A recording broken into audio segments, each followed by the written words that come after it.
Star Wars: The Last Jedi and what I hated about it.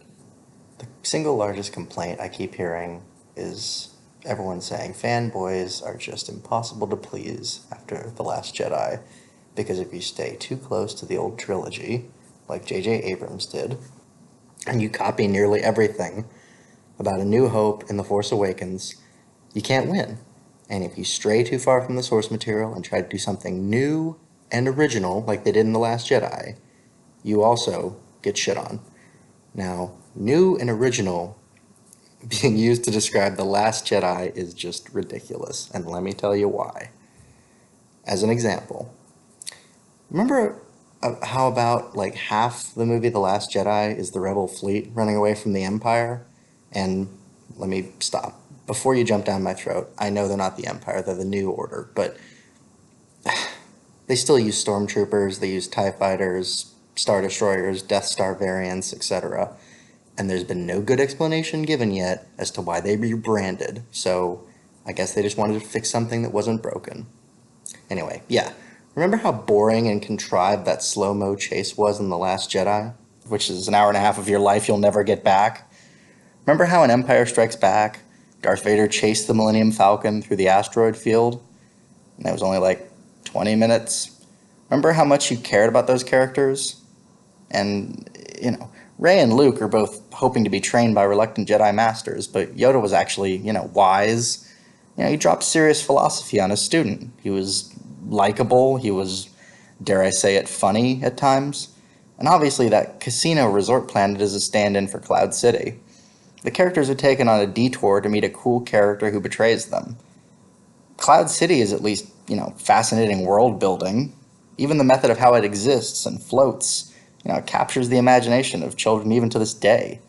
You get to see a part of the galaxy untouched by the war between the Empire and the Rebels. It's industrial, it actually feels like a place with a real economy. And Lando not only has a history and chemistry with our characters, but he has a character arc. Benicio del Toro made zero sense. They needed a master codebreaker, and he just happened to be around. He frees them from the rich people jail, breaks the code to get them onto the dreadnought, and then betrays them to the Empire. Why? If you wanted the reward, you could have just told the guards that they were rebels, or freed them and knocked them out and taken them right to the Empire. His character is basically this, boiled down. I'm untrustworthy, I have a stutter, I'm seemingly trustworthy so long as you pay me, the Empire paid me more, so fuck you. Luke learns who his father is at the climax of Empire.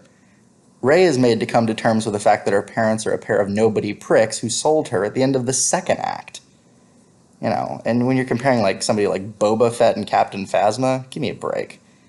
In short, everything in The Last Jedi is just a shit version of The Empire Strikes Back. There's no difference, it's not original. It's all the same rehashed bullshit, just done worse. The main characters are all seriously unlikable and irrational. What exactly is Poe Dameron's motivation? We never know. He has no backstory as to why he hates the Empire. He just puts his life in danger in a cavalier way constantly because he's a plucky rogue. The only sensible thing he does in the whole movie is to mutiny against Admiral Purplehair. Her character motivation, again, is non-existent.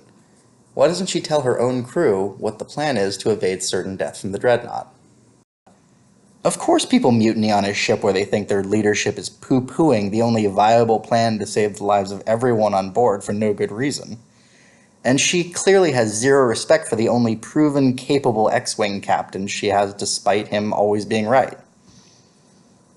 But after Leia force blows open the blast doors to the bridge, Admiral Purplehair does a complete, unexplained 180 and adopts a "could I love him more? What a rascally scamp" attitude towards Poe. A real admiral would be murderously livid about a mutiny. I'd actually know the character name of Admiral Purplehair if Laura Dern had played it like Gene Hackman in Crimson Tide.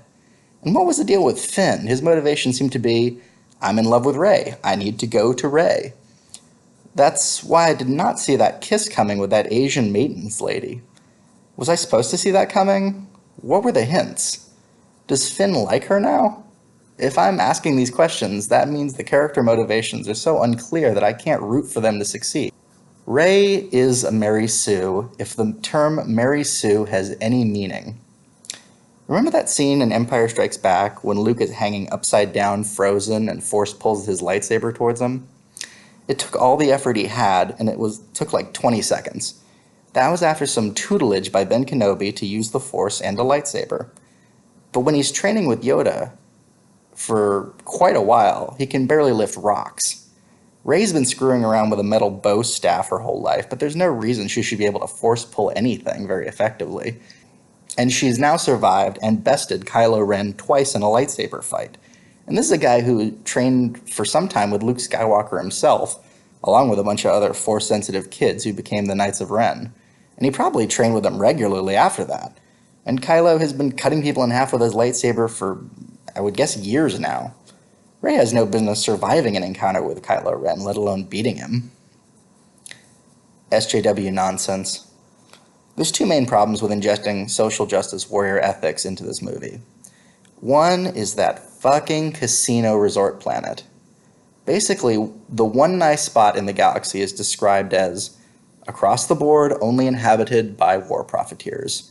I mean, how else could they afford to live here after all? First off, that makes zero sense. There's no kind of economy where only the weapons manufacturers are wealthy. What about the GM of moisture evaporators? How about the Coca-Cola executives of Blue Milk? The record producer of Max Rebo? You know? You're just trying to teach kids that when they see an opulent area, they can stereotype all residents as an oppressive bourgeois class, keeping the good poor people down. That's frankly just despicable. The second SJW problem is inclusivity. Now, I'm not saying that having actors from different backgrounds is inherently a bad thing, but shoehorning in minority actors with shit characters does the opposite of what it's intending to do. I mean, the original trilogy was great for the cause of diversity in movies. Leia was a strong, independent ass-kicker in a time when there weren't that many parts of that nature for women. You know, Lando was charming, capable, clever, and he's tortured by the guilt of being put in a terrible position to betray his friends, but ultimately he redeems himself. These were characters. Now, describe Mace Windu. Go ahead, I'll wait. He had zero character traits. His lines could have been given to that tall-headed Jedi Master in the council room, because he also had zero character. The only reason they didn't do that was because Sam Jackson's a great actor, and they wanted to maximize the amount of lines he had for how much they had paid him to be in the movie. And the same characterlessness goes for Princess Amidala. I mean, how would somebody describe her? Noble? That's honestly the only character trait I can even think of that she possesses. And that's just boring. You're just a good guy who does good guy stuff. In The Last Jedi, you have a bunch of characters that can be described as totally good or totally evil. We never know any of the reasons behind their motivations. At least we know that Finn is kind of cowardly and in love with Rey, and that's why he's constantly struggling with just doing whatever the rebels tell him to do. But Poe, Leia, Admiral Purplehair, Rey, they're all just good guys doing good guy shit. Phasma, Snoke, General Hux, they're just bad guys doing bad guy shit.